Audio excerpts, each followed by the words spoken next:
नमस्कार, KP news 24/7 में आपका स्वागत है। मैं अश्विनी आपके साथ। आइए सबसे पहले नजर डालते हैं आज के मुख्य समाचारों पर। लोक अदालत में 15,405 मामले, सेटलमेंट न्यायाधीश बसवराज चेगरेडी ने बताया। दशहरा खेलकूद प्रतियोगिताओं का आयोजन, नाम पंजीकरण प्रक्रिया शुरू। पीएसआई भर्ती घोटाला, निलंबित एडीजीपी अमृतपाल की जमानत याचिका खारिज। अगर कांग्रेस 2023 का चुनाव जीतती है तो श्रीरामुलु सिद्धरामैया को मुख्यमंत्री के रूप में देखना चाहते हैं। शिवमोगा में सांप्रदायिक तनाव के पीछे मुस्लिम गुंडे, भाजपा नेता ईश्वरप्पा ने कहा।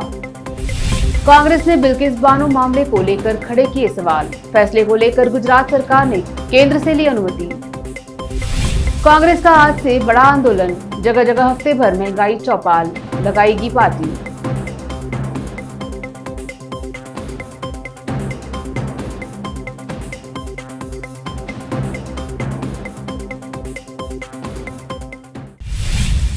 अब समाचार विस्तार से।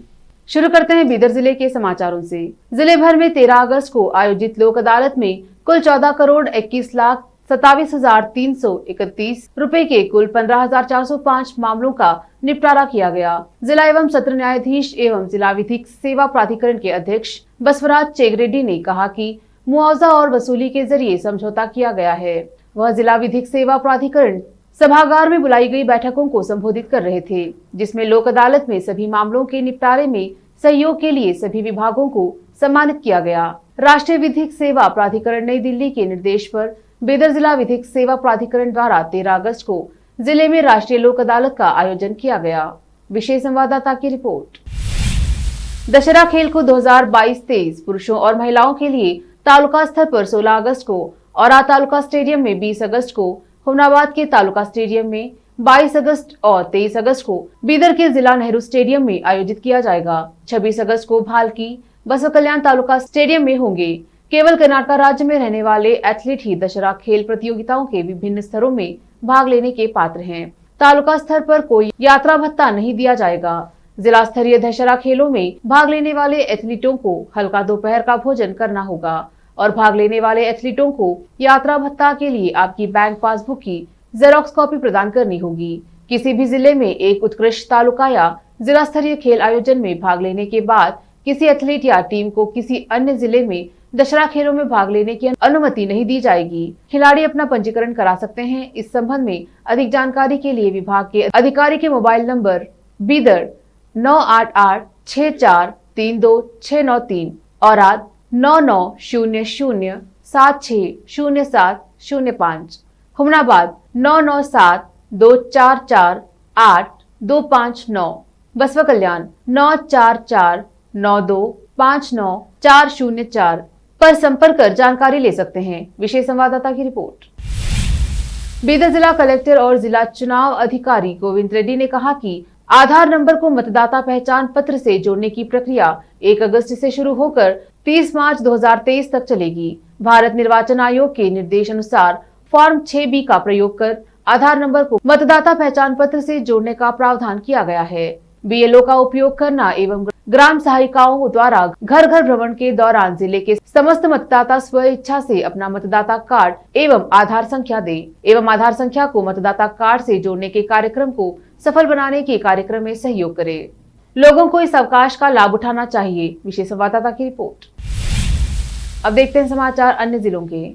शहर की एक दीवानी अदालत ने CID द्वारा PSI भर्ती घोटाले में गिरफ्तार निलंबित ADGP अमृतपाल की जमानत याचिका खारिज कर दी। पॉल हाई ग्राउंड थाने में IPC की विभिन्न धाराओं के तहत दर्ज मामले में आरोपी नंबर 35 है। उसे 4 जुलाई को गिरफ्तार किया गया था। पॉल ने इस मामले में जमानत के लिए आवेदन किया था। विशेष लोक अभियोजक P प्रसन्न कुमार ने पॉल की जमानत याचिका खारिज करने की दलील दी थी। आरोप है कि मामले में आरोपी नंबर 31 रहे DSP शांता कुमार ने पॉल को 5 करोड़ रुपए दिए थे। पॉल के वकील ने अदालत को बताया कि पुलिस ने IPS अधिकारी के खिलाफ कोई ठोस सबूत नहीं जुटाए हैं, बल्कि शांता कुमार का बयान दर्ज किया है। उसके फोन विवरण के बारे में FSL रिपोर्ट्स का इंतजार है। क्योंकि वह निलंबित है, इसलिए पॉल ने सशर्त जमानत पर उनकी रिहाई का अनुरोध किया था। एक चौंकाने वाले खुलासे में परिवहन मंत्री B श्रीरामुलु ने कहा कि वह कुरुबा समुदाय या सिद्धरामैया के खिलाफ नहीं थे और कई लोगों की तरह वह चाहते हैं कि सिद्धरामैया फिर से मुख्यमंत्री बने। यदि कांग्रेस राज्य में सत्ता फिर से हासिल करती है। वह कुरबा समुदाय के छात्र छात्रावास का उद्घाटन करने के बाद एक सभा को संबोधित कर रहे थे।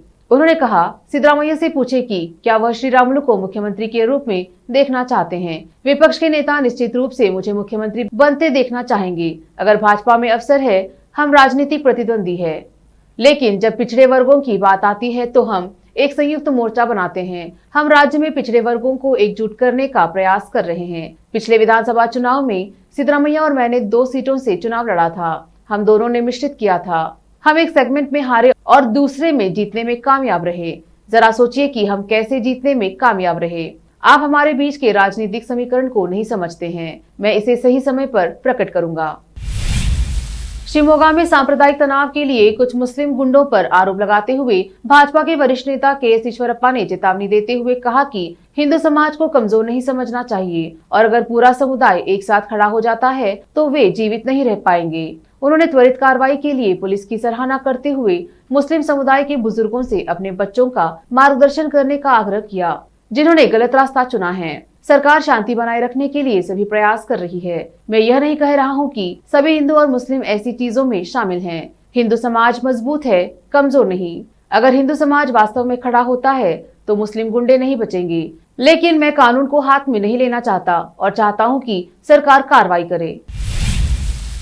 All India Democratic Students Organisation की राज्य समिति ने राजस्थान के जालोर जिले के एक स्कूल में दलित समुदाय के कक्षा 3 के एक छात्र पर कथित तौर पर पानी के घड़े को छूने के आरोप में एक शिक्षक द्वारा कथित हमले की निंदा की है। प्रधानाध्यापक के कथित तौर पर हमले के कारण छात्र की मौत हो गई। घटना के 23 दिन बाद अहमदाबाद के एक अस्पताल में इलाज विफल होने से मौत हो गई है। एड्सो के राज्य सचिव अजय कामत ने कहा कि भारत ने आजादी के 75 साल पूरे होने के बाद भी इस तरह की घटनाएं दर्शाती हैं कि देश में जाति व्यवस्था और असमानता अभी भी कायम है। एक शिक्षक की जिम्मेदारी सिर्फ छात्रों को पढ़ाना ही नहीं है, बल्कि उन्हें मूल्यों के साथ अच्छे इंसान के रूप में तैयार करना भी है। यदि एक शिक्षक में ऐसे मूल्य नहीं है, यदि वह पूर्वग्रह और अंधविश्वास से मुक्त नहीं है, तो ऐसे शिक्षक अच्छे छात्रों को मूल्य के साथ कैसे ढाल सकते हैं। उन्होंने सवाल किया, शिक्षक के खिलाफ कड़ी कार्रवाई का आग्रह किया। समाचारों का सिलसिला रोकते हुए लेते हैं छोटा सा ब्रेक। जल्द लौटेंगे ब्रेक के बाद। हिंदुस्तान के हर कोने में हम हैं मौजूद। 24 घंटे हालात पर गहरी नजर, खबरों से जुड़े चुपते सवालात और आपको दिखाता है धार्मिक, सामाजिक, राजनीतिक, लोकल और इंटरनेशनल न्यूज की सबसे बेहतर कवरेज, जो आपको रखती है हर पल बाखबर। देश और दुनिया भर की खबर के लिए देखते रहें KP news 24/7। Noor education trust Bidar की ओर से चलाए जाने वाला Noor MEd and BEd college Bidar, recognized by NCTE Delhi and affiliated to Gulbarga University, Gulbarga. Admission are open for the academic year 2021-22. विशेषज्ञ और सक्षम शिक्षकों द्वारा शिक्षा प्राप्त करने के लिए नूर एमएड एंड बीएड कॉलेज में दाखिला लें और शांत वातावरण में शिक्षा प्राप्त करें। बीदर शहर में बेहतर शिक्षा का एकमात्र केंद्र Noor MEd and BEd college, Shahpur gate, Bidar. Phone numbers 9945283920, 8482221297। जब अपने सपनों का नया घर बन जाए तो उसे सजाने के लिए जहां घर की दूसरी सामग्रियों की जरूरत होती है, वही घर का मुख्य पात्र होते हैं द्वार, खिड़कियां, अलमारी। अपने सपनों के महल के लिए सुंदर बने बनाए द्वार के लिए बीदर नगर में एकमात्र दुकान है Surya plywoods and glass centre, जहां पर हर रंग, हर डिजाइन और हर प्रकार के और विभिन्न एजेंसियों के प्लाईवुड्स के दरवाजे, किचन और टॉयलेट्स में उपयोग होने वाली सामग्री और दूसरी चीजें मिलती हैं। घर बनाने में उपयोग की जाने वाली सभी चीजों को खरीदने के लिए आज ही चले आइए आपके अपने शहर बीदर का आपका अपना shop Surya plywoods and glass centre, Parvati complex, BVB college road, Bidar. अधिक जानकारी के लिए शॉप के मालिक लालजी पटेल से इस नंबर पर संपर्क करें 09844090653। आपको अपने घर, ऑफिस और दुकान की दीवारों और छत को चमकदार और सुंदर बनाने के लिए अच्छे और बेहतर घर के साथ साथ आंखों को सुकून देने वाले कलर्स की जरूरत होती है, जिसके बिना घर, दुकान और ऑफिस अधूरे और बेजान लगते हैं। अपने घर, दुकान और ऑफिस को बेहतर कलर से चमकाने के लिए बीदर में आपको कहीं और जाने की जरूरत नहीं। आपकी पसंद के अनुसार चमकदार और दिलचस्प कलर्स का एकमात्र केंद्र है सिद्धेश्वर ट्रेडर्स, जहां पर आपको विभिन्न कंपनियों के विभिन्न शेड्स के कलर्स मिलते हैं। साथ ही अपने घर और दुकान हो या ऑफिस को कैसा कलर उपयोग किया जाए, इसके लिए माहिर डिजाइनर्स के गाइडलाइंस की सुविधा, जो कंप्यूटर के जरिए आपके सपनों के महल को कलर्स से सजाते हैं। अपने सपनों को साकार करने और अपने पसंद के कलर्स के लिए आज ही चले आइए। याद रखिए, Siddheshwar traders, shop number 1 and 2, Ganga super complex, Bidar. अधिक जानकारी के लिए सिद्धेश्वर ट्रेडर्स के मालिक वीर शेट्टी पाटिल से इस फोन नंबर पर संपर्क करें 9620128097। घर, दुकान और ऑफिस कितना भी सुंदर बनाया जाए और हर तरह से उन्हें सजाया जाए, अगर फर्नीचर ना हो तो सब अधूरा सा लगता है। और अच्छा फर्नीचर घर, दुकान और ऑफिस को चार चांद लगाता है और देखने वालों में शान बढ़ाता है। और जब घर इतना सुंदर बनाया जाता है तो उसमें बेहतर और सुंदर फर्नीचर का भी उपयोग जरूरी है। अपने घर, दुकान, ऑफिस के लिए अच्छा और सुंदर और पायदार फर्नीचर और दूसरी चीजों का बीदर शहर में एकमात्र केंद्र है Nikita industries and Nikita furniture showroom, जहां पर एक ही छत के नीचे विभिन्न डिजाइन और विभिन्न रंगों और विभिन्न कंपनियों के पलंग, अलमारी, सोफा सेट, डाइनिंग टेबल, सिंगारदान, ऑफिस काउंटर्स, विभिन्न कलर्स और डिजाइन की कुर्सियां, बहुउपयोगी चौकियां और दूसरी चीजें उपलब्ध हैं। घर, ऑफिस और दुकान बनकर तैयार है और वहां के लिए फर्नीचर का सोच रहे हैं तो देर किस बात की, तुरंत चले आइए। Nikita industries and Nikita furniture showroom, shed number C1, industrial estate, Gandhiganj, Bidar. अधिक जानकारी के लिए शोरूम के मालिक जयराज खंडे से इन नंबर्स पर संपर्क करें 9448128148 08482227010। ब्रेक के बाद देखते हैं देश के अन्य समाचार। कांग्रेस ने गुजरात के बिल्किस बानो मामले में बलात्कार एवं हत्या के 11 दोषियों की रिहाई के फैसले को लेकर बुधवार को सवाल खड़े करते हुए कहा कि प्रधानमंत्री नरेंद्र मोदी और गृह मंत्री अमित शाह को बताना चाहिए कि क्या राज्य सरकार ने यह कदम उठाने के लिए केंद्र से अनुमति ली थी, जो अनिवार्य होती हैं। पार्टी के मीडिया एवं प्रचार प्रमुख पवन खेड़ा ने कानूनी प्रावधानों का उल्लेख करते हुए यह दावा भी किया कि ऐसे किसी भी मामले में राज्य सरकार अभियुक्तों की रिहाई या क्षमा का निर्णय नहीं ले सकती, जिसकी जांच केंद्रीय एजेंसी ने की हो। उन्होंने मीडिया से कहा, जिस नीति के पीछे छिपकर गुजरात सरकार कह रही है कि उसने इन 11 बलात्कारियों को रिहाई का आदेश दिया, 1992 की वह नीति 8 मई 2013 को गुजरात सरकार द्वारा समाप्त कर दी गई थी। इसलिए ऐसे किसी भी मामले में राज्य सरकार अभियुक्तों की रिहाई या क्षमा का निर्णय नहीं ले सकती, जिसकी जांच केंद्रीय एजेंसी ने की हो। इस प्रकरण की जांच भी सीबीआई ने की थी। खेड़ा के अनुसार सीआरपीसी की धारा 435 के तहत राज्य सरकार को केंद्र से अनुमति लेनी होती है। मैं आपको याद दिला दूं कि जब तमिलनाडु की मुख्यमंत्री रहते हुए जयललिता जी ने राजीव गांधी जी के हत्यारों को रिहा करने का फैसला लिया था, तब उच्चतम न्यायालय ने क्या आदेश दिया था। कांग्रेस ने महंगाई को लेकर केंद्र की भारतीय जनता पार्टी नीत नरेंद्र मोदी सरकार पर हमला तेज कर दिया है। कांग्रेस आज से महंगाई चौपाल लगाने जा रही है। कांग्रेस इन महंगाई चौपालों का आयोजन सभी विधानसभा क्षेत्रों के मंडलों, खुदरा बाजारों और अन्य जगहों पर करेगी। कांग्रेस की इन महंगाई चौपालों का आयोजन आज से 23 अगस्त तक करेगी। जानकारी के अनुसार कांग्रेस के इस आंदोलन का समापन महंगाई पर हल्ला बोल रैली के जरिए 28 अगस्त को दिल्ली के रामलीला मैदान में करेगी। हाल ही में 5 अगस्त को कांग्रेस ने महंगाई के मुद्दे पर देशव्यापी प्रदर्शन किया था। पश्चिम बंगाल भाजपा प्रमुख सुकांत मजूमदार के एक बयान पर हंगामा खड़ा हो गया है। उन्होंने पार्टी कार्यकर्ताओं से झंडे के साथ लाठी लेकर चलने और पार्टी के राज्य सचिवालय तक 7 सितंबर के विरोध मार्च के दौरान उन्हें रोकने के प्रयास किए जाने पर विरोध करने की अपील की है। उनके इस आह्वान की सत्तारूढ़ टीएमसी ने तीखी आलोचना की है। टीएमसी ने भगवा पार्टी पर राज्य के शांतिपूर्ण माहौल को खराब करने की कोशिश करने का आरोप लगाया है। उत्तर 24 परगना जिले के मध्यम ग्राम में एक रैली को संबोधित करते हुए मजुमदार ने कहा कि अगर मार्च को रोकने के प्रयास किए गए तो कड़ा विरोध होगा। उन्होंने कहा 7 सितंबर को हम राज्य में भ्रष्ट टीएमसी शासन का विरोध करने के लिए नवन्ना तक मार्च करेंगे, लेकिन अगर हमें रोका गया तो कड़ा विरोध होगा। मैं आप सभी से झंडे के साथ लाठी ले जाने का अनुरोध करता हूं।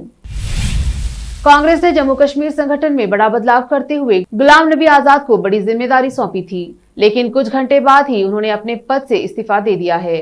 इसके बाद राजनीतिक गलियारों में हलचल तेज हो गई है। हालांकि इस्तीफे की वजह का पता नहीं चल पाया है। जम्मू कश्मीर में आगामी चुनाव को देखते हुए कांग्रेस ने संगठन को मजबूत करने के लिए कई नियुक्तियां की थी। ऐसे में गुलाम नबी आजाद को अभियान समिति का अध्यक्ष बनाया गया था। तारिक हामिद कर्रा को अभियान समिति का उपाध्यक्ष नियुक्त किया गया। बताया जा रहा है कि कांग्रेस की नव नियुक्ति अन्य कई पदाधिकारी भी इस्तीफा दे सकते हैं। वहीं गुलाम नबी को राजनीतिक मामलों की समिति और समन्वय समिति की भी जिम्मेदारी दी गई है। बिहार में नीतीश कुमार के द्वारा राष्ट्रीय जनतांत्रिक गठबंधन से अपनी राह जुदा करने के बाद भारतीय जनता पार्टी ने दिल्ली में एक बड़ी बैठक की। इसमें केंद्रीय गृह मंत्री अमित शाह और भगवा पार्टी के राष्ट्रीय अध्यक्ष जेपी नड्डा ने बिहार में बीजेपी के तमाम बड़े नेताओं के साथ काफी देर तक आगे की रणनीति के लिए विचार विमर्श किया। इस दौरान आगामी लोकसभा चुनाव के लिए एक खाका भी खींचा गया। राष्ट्रीय कार्यालय में हुई इस बैठक में बीजेपी के नेताओं ने लोगों की प्रतिक्रिया के आधार पर बिहार में संगठनात्मक परिवर्तन करने का फैसला किया है। पार्टी के वरिष्ठ नेता ने इस बात की पुष्टि करते हुए कहा कि पटना में हाल ही में हुई 7 मोर्चाओं की बैठक से पहले करीब 200 विधानसभाओं में लोगों से बात की गई थी। इस दौरान लोग पीएम मोदी और उनके काम को लेकर खुश तो थे, लेकिन बीजेपी के स्थानीय नेतृत्व के प्रति निराशा दिखी। बीजेपी के एक नेता ने कहा कि सितंबर के दूसरे सप्ताह तक बिहार में बड़ा परिवर्तन देखने को मिल सकता है। मुरादाबाद मारपीट के मामले में आरोपियों की गिरफ्तारी न होने को लेकर भारतीय वाल्मीकि धर्म समाज का जिला कलेक्ट्रेट पर प्रदर्शन, एसएसपी को सौंपा ज्ञापन। आपको बता दें कि बीते दिनों थाना सिविल लाइन क्षेत्र में दबंगों द्वारा एक सफाई कर्मचारी बब्बू की कुछ दबंगों द्वारा पिटाई कर दी गई थी। पिटाई के बाद सफाई कर्मचारी गंभीर रूप से घायल हो गया। घायल अवस्था में उसका जिला अस्पताल में मेडिकल कराया गया था और बाद में सिविल लाइन थाने पर दबंगों के खिलाफ रिपोर्ट दर्ज कराई गई थी। आरोप है कि रिपोर्ट दर्ज होने के बाद भी अभी तक पुलिस ने आरोपियों को गिरफ्तार नहीं किया है। मुरादाबाद से आलम वारसी की रिपोर्ट। आज भी 5 तारीख को मुरादाबाद के अंदर सफाई कर्मचारी बबलू अपना सरकारी कार्य कर रहा था। उसको जबरन घर का कूड़ा उड़वाने के लिए एक परिवार ने मारा पीटा, जिसकी तहरीर हमारी बहुत मशक्कत के बाद रिपोर्ट दर्ज हुई सिविल थाने के अंदर, परंतु अभी तक हमलेवार घूम रहे हैं और उल्टा बबलू को धमकी दे रहे हैं कि अगर तूने अपनी रिपोर्ट वापस नहीं करी तो तेरी नौकरी खा जाएंगे। हमारी पैक तेरे अधिकारियों में है और हमें तो ये भी ज्ञात हुआ है जो हमारे खुद के अधिकारी हैं, स्वास्थ्य अधिकारी महोदय, वही बबलू पर दबाव बनाए हुए हैं कि अपनी रिपोर्ट वापस कर ले। वजह क्या थी झगड़े की? झगड़े की वजह ये थी कि उन्होंने कहा कि मेरे घर के अंदर का कूड़ा उठा ले। बबलू ने कहा कि मैं सफाई कर्मचारी हूँ, सरकारी कर्मचारी हूँ, सड़क का कूड़ा उठाऊंगा, घर का कूड़ा नहीं उठाऊंगा। इतनी बात तो उन्होंने कहा तेरा तो बाप भी उठाएगा, और खींच के घर में मारपीट की है। कौन लोग थे जिन्होंने मारपीट की है? ये है मंगल है, हरप्रसाद है एवं उनकी पत्नी हरप्रसाद की। फिर इस संबंध में थाने पर रिपोर्ट दर्ज कराई गई? थाना रिपोर्ट दर्ज हो गई। तो फिर अब क्या वजह है? गिरफ्तारी की मांग करने आए तो गिरफ्तारी नहीं हो रही है, और गिरफ्तारी न होने के कारण आरोपियों को हौसले इतने बुलंद हैं कि बबलू के बाद धमकी भेजी जा रही है। एक नजर फिल्मों के समाचारों पर। रजनीकांत ने फिल्मों में पूरे किए 37 साल। बेटी ऐश्वर्या और सौंदर्या ने शेयर की जश्न की तस्वीरें। अब समाचार खेल जगत के। टीम इंडिया करेगी पाकिस्तान का दौरा। 8 साल बाद फिर से होगा यह बड़ा टूर्नामेंट। अंत में समाचार बाजार के। रेलवे ने दिया जोर का झटका। अब 5 साल से छोटे बच्चे के लिए देना होगा पूरा किराया। फिर से एक नजर मुख्य समाचारों पर। लोक अदालत में 15,405 मामले। सेटलमेंट न्यायाधीश बसवराज चेगरेडी ने बताया। दशहरा खेलकूद प्रतियोगिताओं का आयोजन। नाम पंजीकरण प्रक्रिया शुरू। पीएसआई भर्ती घोटाला। निलंबित एडीजीपी अमृतपाल की जमानत याचिका खारिज। अगर कांग्रेस 2023 का चुनाव जीतती है तो श्री रामुलु सिद्धरामैया को मुख्यमंत्री के रूप में देखना चाहते हैं। शिवमोगा में सांप्रदायिक तनाव के पीछे मुस्लिम गुंडे। भाजपा नेता ईश्वरप्पा ने कहा। कांग्रेस ने बिल्किस बानो मामले को लेकर खड़े किए सवाल। फैसले को लेकर गुजरात सरकार ने केंद्र से ली अनुमति। कांग्रेस का आज से बड़ा आंदोलन, जगह जगह हफ्ते भर महंगाई चौपाल, लगाएगी पार्टी।